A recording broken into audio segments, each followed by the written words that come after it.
Eh bien salut tout le monde, c'est AZK.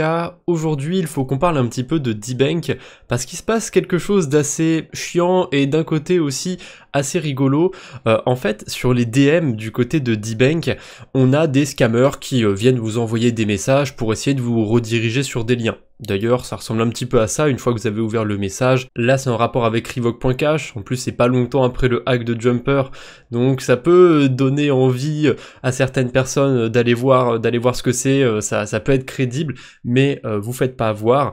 Au bout de quelques heures, de quelques jours, de toute façon, si vous avez un doute par rapport à un message que vous avez reçu sur D-Bank, attendez, ne cliquez sur rien. Et si c'est fallacieux, au bout de 1 jour, 2 jours, 3 jours grand max, ce sera tagué comme Sibyl sur D-Bank. Ça se fait généralement assez vite parce que ces comptes ils envoient des messages à plein d'adresses et forcément il y en a qui se douillent de la supercherie et qui marquent ça comme un spam entre guillemets.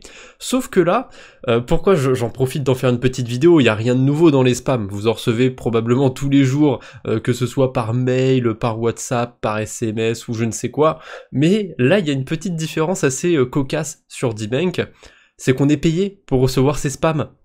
Ça c'est un truc que j'avais jamais vu ailleurs. En fait, les scammers, s'ils veulent vous envoyer des messages sur D-Bank, pour pouvoir vous envoyer un message gratuitement, il faudrait que vous suiviez déjà leur compte.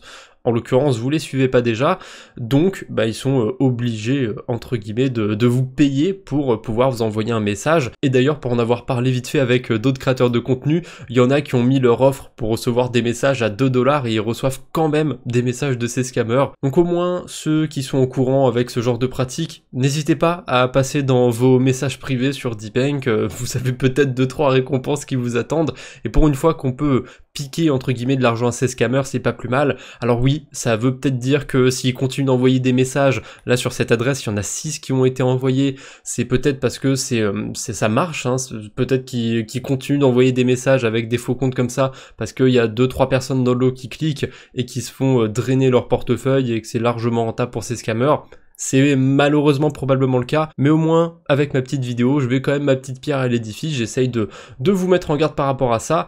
Donc voilà, si vous recevez des messages un petit peu bizarres, dans le doute, ne cliquez jamais sur un lien qui va vous être envoyé sur un DM d'un compte que vous ne connaissez pas, ou même si le nom, ça a l'air d'être quelque chose que vous ne connaissez pas, si vous n'avez jamais interagi avec le protocole, ou si vous n'avez jamais rien fait de spécial qui pourrait vous rendre éligible à un quelconque airdrop ou je ne sais quoi, ne cliquez pas sur un lien, et sur D-Bank, en général, attendez toujours 2-3 jours, comme ça vous êtes sûr de voir si c'est marqué comme Sibyl ou pas.